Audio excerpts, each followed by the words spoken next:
Oh no, why is Digby in trouble?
Digby in trouble.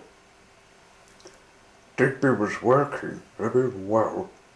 He was wishing he would have his own passenger train to pull. I know you like pulling passenger trains, Digby, said the fat controller. But you have to learn things here first. But I've learnt it myself, sir. Only the trucks with things to sort out. I see. Well, Emily told me you took her place when she was not well. I didn't leave them behind, and I told you my birth date and when I was born. Lorna made me. I'm to do things in secret now I'm in here, my new home. I'm to learn anything to be really useful. That's right. Off you go. It's a stone you're taking. Stone? Digby asked himself. I never pulled some for years. He was just heading to Tunnel Quarry when he noticed a car that came up, which was very strange because it was someone he met when he couldn't tell him the birth date. He realized he had been spying on him. Oh dear, he's after me when I moved here some hours ago. This man was after him because when he left his coal yard was faded. What did he want with him? The car came up when the fat controller was not about. Hello, Digby.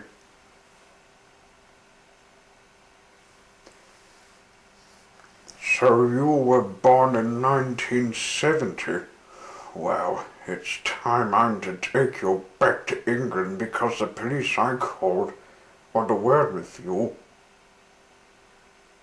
His name was Bunkerdoo.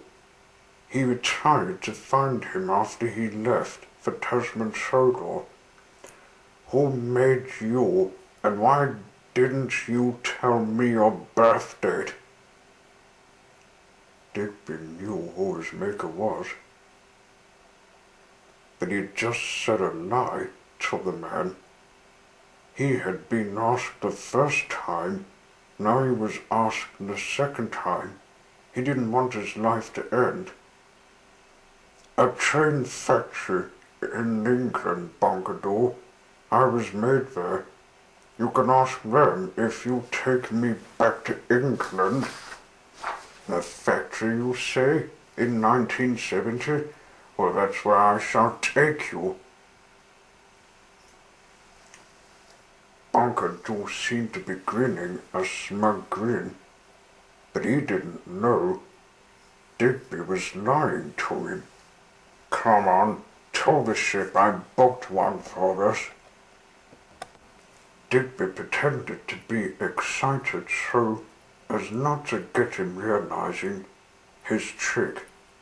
That will fool him.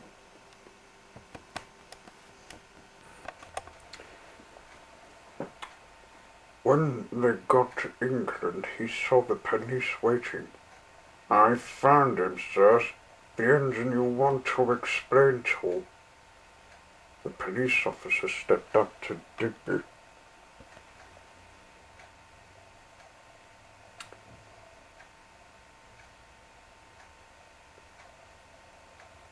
It has come to our knowledge that you have something to confess to us. The man Bungadoo said you were born in the 1970 in a factory. Can you explain us it?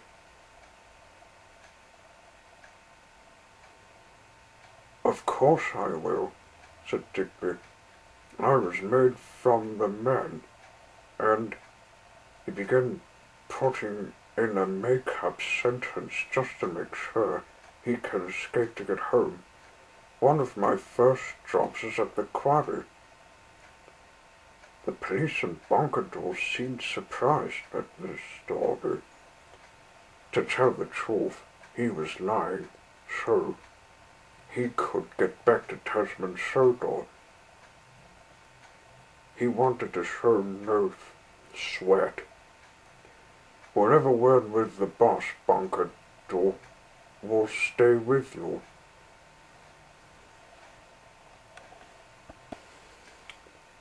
What are you trying to do, stupid engine? What does it look like to you? I think it's time you should be sorted. He wished magic smoke, and it got Bungadoo dead. Phew! After all these years, I wanted to be alone in my safe place, my country. But he still had a problem. England would be asking him questions of where he came from. He didn't want the British Railways to find him. What with his secret shirt on Tasman Sodor, he decided to let the Fat Controller help him. End of part 1. Part 2 of Digby in Trouble. Digby had been smuggled here to England so he could get questioned from the police. Bungadoo was only wanting him here because he wanted him scrapped. If he told him his birth date, he sneaked to the woods to find a quick way to Tasman Sodor. In a second, the police would realize he had no record.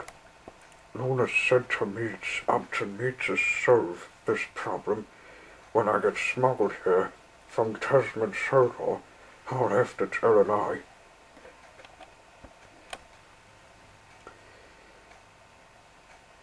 He was halfway in the woods when he heard the police coming back.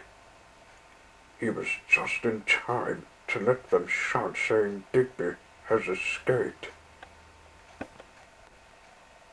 Thanks to my performance of shutting up Bungadoo, the police would realize he lost me. Lorna has told me when I was born in secret.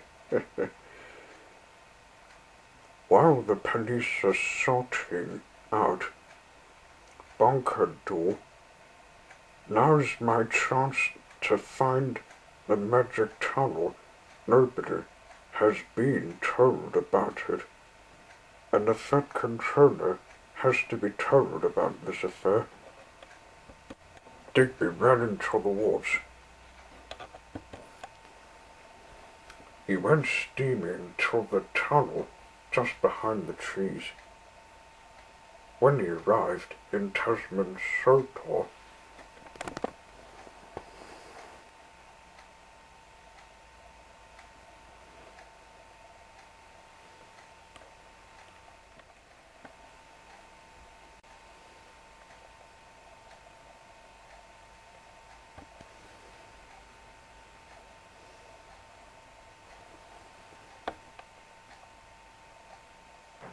he had a bad thought.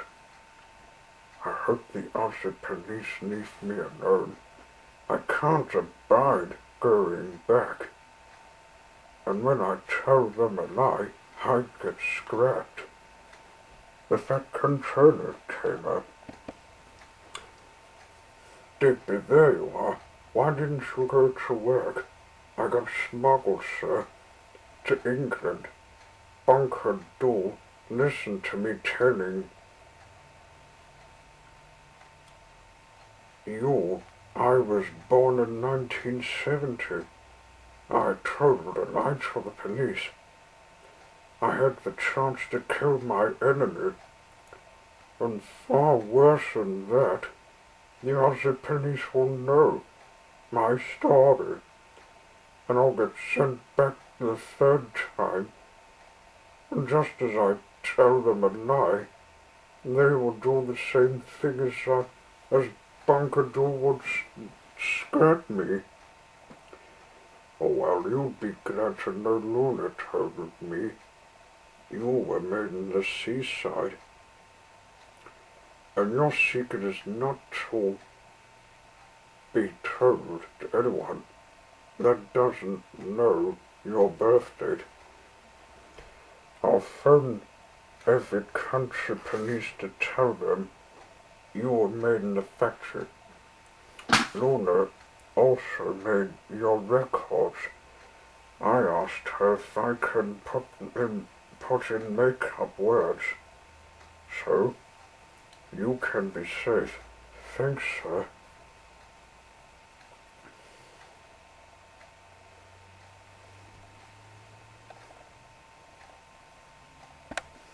So his records were published and Digby was safe. He finally got his reward from Princess Luna for doing the right thing of keeping himself out of trouble.